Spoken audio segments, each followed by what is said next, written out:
The house on Mercer Street had been empty for 12 years when I moved in. Everyone said the previous owner simply vanished. No body, no note, just an open back door and a half-eaten dinner cooling on the table.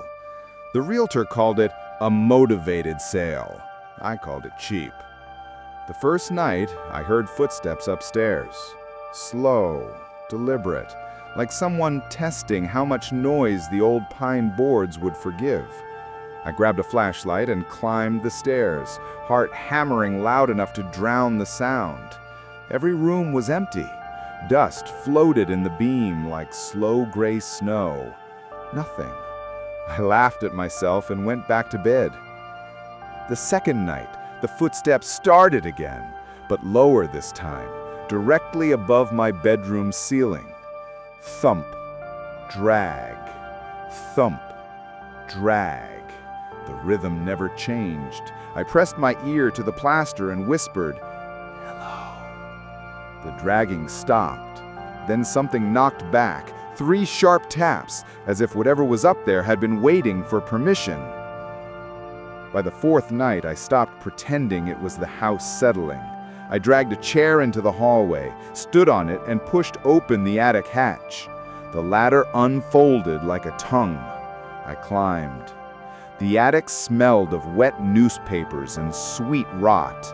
My flashlight found the far corner. A child's rocking horse, paint chipped to the wood, one eye missing. Its rockers were worn smooth in perfect half moons. Someone had used it recently. The dust around it was wiped clean in 2 parallel streaks. That's when the whispering started. At first I thought it was wind threading through the eaves, but the syllables were too careful. My name, over and over, spoken by a voice that sounded like mine if every drop of warmth had been wrung out of it. I fled down the ladder so fast I missed the last 3 rungs and landed hard, twisting my ankle. The hatch slammed shut by itself. From the other side came a soft, wet laugh. I slept in my car that night. In the morning, the pain in my ankle was gone, completely, not even a bruise. I told myself it was adrenaline, nothing more, and limped back inside because all my things were there and I'm not rich enough to abandon furniture. The house felt different in daylight, almost apologetic. Sunlight poured through the windows like it was trying to scrub the rooms clean. I made coffee. When I opened the fridge for milk, a Polaroid sat on the middle shelf. I never owned a Polaroid camera. The photo showed me asleep in my bed, taken from the foot of the mattress. The timestamp in the corner read 3:14 a.m., 4 hours after I'd fled to the car.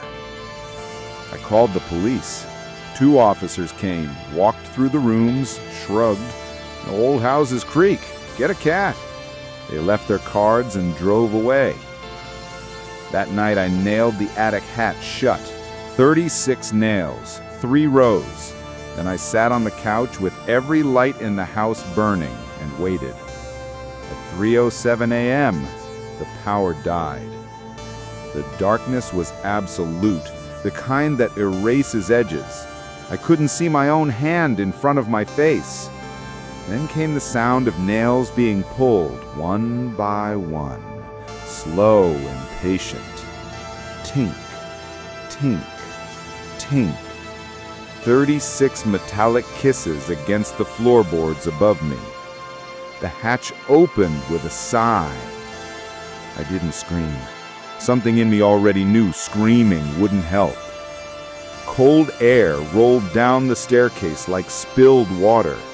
Bare feet descended, small feet, a child's weight, but each step left a wet print that steamed in the dark. I smelled mildew and old pennies. It stopped 3 steps from the bottom. I felt it watching me. I turned on my phone's flashlight with shaking fingers. The beam caught a little girl in a mold-stained nightgown, skin the color of spoiled milk. Her mouth was sewn shut with black thread, but her eyes moved just fine, wide, bright, furious. In her hands she held the 36 nails, clenched like crayons. She tilted her head, studying me the way a butcher studies meat. Then she opened her fingers and let the nails fall. They hit the floor with the sound of hail. When she spoke, the stitches in her lips didn't part. The voice came from inside my own skull. You left the rocking horse alone. It doesn't like to be alone. I ran. Keys, door, night air, I don't remember the order. I just remember the porch light flickering on behind me as I reached the street, and the sudden weight of small hands settling on my shoulders from behind, gentle as a child asking to be carried. I still live in the house on Mercer Street. Some nights the rocking horse moves by itself. Some nights the girl sits beside me on the couch and watches whatever I put on TV, her cold fingers laced through mine. If I try to pull away, she tightens her grip until the bones creak. The for sale sign rots in the yard. No one ever stops to look. I keep the attic hatch nailed shut with 36 fresh nails every morning. Every night, she pulls them out again. She's patient. She has all the time in the world. And now, so do I.